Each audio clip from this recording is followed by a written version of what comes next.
In the glittering world of royalty and riches, few jewels have a history as dark, mysterious, and blood-stained as the Hope Diamond. It's beautiful, deep blue, hypnotic, and worth hundreds of millions of dollars. But behind that beauty lies a curse that has haunted its owners for over 300 years. Some called it the Devil's Eye. Others said it carried the wrath of a god. But one thing was certain: whoever possessed the Hope Diamond paid a terrible price. Our story begins in India, centuries ago, in a temple dedicated to the Hindu goddess Sita. There, a sacred blue diamond was said to be placed in the statue's forehead, an offering to the divine. Then came Jean-Baptiste Tavernier, a French gem merchant and adventurer. During his travels through India in the mid-1600s, Tavernier saw the diamond and stole it. He smuggled it out of the temple, unaware that he had just taken something never meant to be owned by man. Tavernier brought it back to France and sold it to King Louis XIV, the Sun King. But soon after, the curse began its work. Tavernier was said to have fallen ill, lost his fortune, and later was torn apart by wild dogs while traveling through Russia.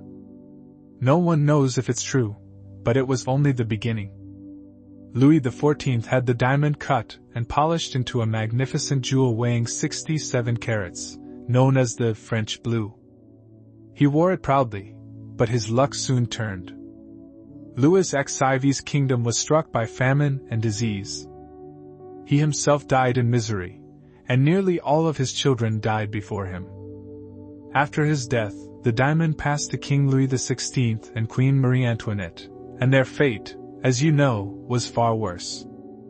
Both were beheaded during the French Revolution, their blood staining the very ground where the diamond had once sparkled. Rumors spread quickly. The Hope Diamond had brought down the royal family of France. The diamond disappeared during the chaos of the Revolution, stolen from the royal treasury in 1792.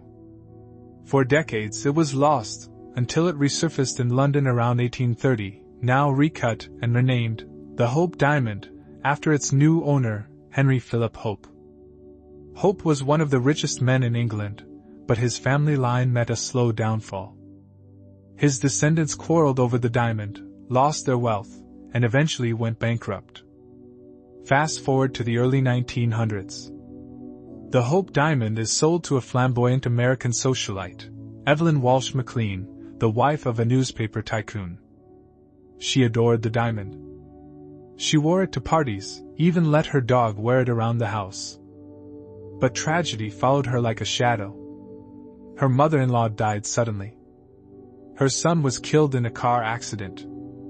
Her husband ran off with another woman and went insane. Her daughter died of an overdose at just 25 years old. Even after all that, Evelyn refused to believe in the curse. She once said, "Bad luck objects only those who believe in bad luck." When she died in 1947, she was buried with a photograph of the Hope Diamond beside her. After Evelyn's death, the diamond was bought by famed jeweler Harry Winston. He wasn't afraid of the curse, or at least he didn't show it. In 1958, he decided to donate the diamond to the Smithsonian Institution in Washington, D.C. to let the public see it.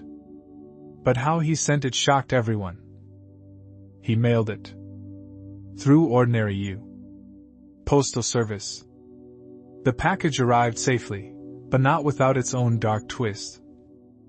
Shortly after, the postal worker who delivered it crashed his truck, broke his leg, and later lost his home in a fire. Coincidence, or curse? Today, the Hope Diamond sits inside the Smithsonian Museum, glittering under heavy glass. Scientists have studied it.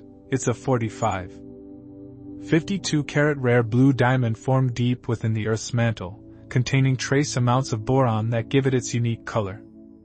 When placed under ultraviolet light, it glows a deep blood red after the lights go out. Visitors often describe an eerie feeling when standing near it, a strange heaviness, or chills running through their body. But despite decades of research, no scientist has ever been able to prove, or disprove, the stories of the curse.